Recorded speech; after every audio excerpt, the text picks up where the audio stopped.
কি ঢাকা, কি সিলেট, কি চট্টগ্রাম, রংপুর রাইডার্সের ফ্যানবেস যেন সবখানে ঘুরছে। আজকে রংপুরের এই যে ম্যাচ ছিল চট্টগ্রামের জহুর আহমেদ চৌধুরী স্টেডিয়ামে, আমি অবাক হয়ে গেছি।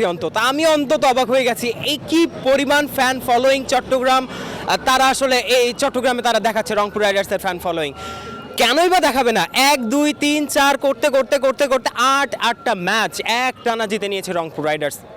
আসলে তাদের এই যে জয়ের টোটকা কি, তাদের এই জয়ের পেছনে কারণ কি, রহস্যটা কি, সেটা নিয়ে আজকের কন্টেন্টে আমরা কথা বলবো। আজকের ভিডিওতে কথা হবে সেই বিষয়ে।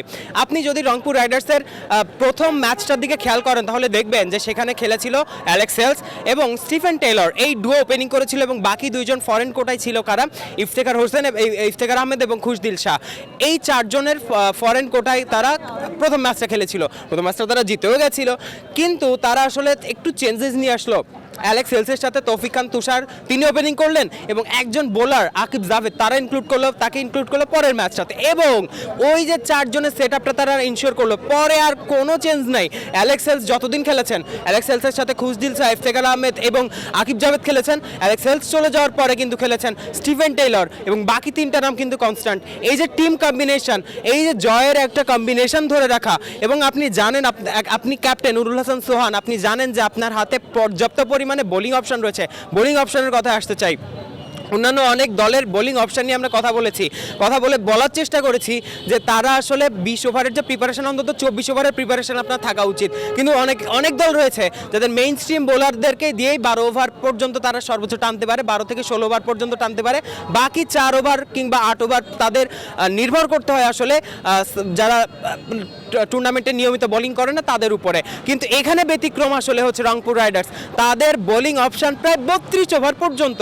আপনি যদি দেখেন যে স্টিফেন টেইলর তিনি বোলিং করেন না, এবং হচ্ছে নুরুল হাসান সোহান তিনি বোলিং করেন না, তৌফিক খান তুষার তিনি বোলিং করেন না। বাকি যে 8 জন রয়েছেন রংপুর রাইডার্সের একাদশে, এই 8 জন থেকে দিয়েই কিন্তু আপনি বোলিং করাতে পারবেন। এবং এই যে 32 ওভারের প্রিপারেশন নিয়ে একজন ক্যাপ্টেন যখন মাঠে নামবে, he has the luxury to experiment, he has the luxury to attack. এবং এই অ্যাটাক করার যে মানসিকতা, এটা নুরুল হাসান সোহান এখান থেকেই পান। এই কনফিডেন্সটা নুরুল হাসান সোহান এখান থেকেই পান। অর্থাৎ যে টিম প্ল্যানিং, যে প্রপার প্ল্যানিং, মাঠে নামার আগে প্রপার প্ল্যানিং করে রংপুর রাইডার্স মাঠে নামছে। মাঠের বাইরে 12 ম্যান হিসেবে তাদের যারা সমর্থক রয়েছেন তারা তাদেরকে প্রপার ওই সাপোর্টটা দিচ্ছেন, এবং তাদের ম্যাচ উইনার তারা আসলে আপনি দেখেন একদিন একজন তাদের হয়ে কিন্তু খেলেই দিচ্ছে। অ্যালেক্স হেলস তিনি খেলে দিচ্ছেন, নাহলে সাইফ হাসান তিনি খেলে দিচ্ছেন, নুরুল হাসান সোহান অবিশ্বাস্যভাবে ম্যাচ জেতাচ্ছেন, খুশদিল শাহ তিনি রেগুলার পারফর্ম করে যাচ্ছেন, বলা আকিব জাভেদ প্রপারলি মানে একেবারে পারফেক্টলি তিনি পারফর্ম করে যাচ্ছেন। শেখ মেহেদি তিনি আসলে দারুণভাবে পারফর্ম করছেন।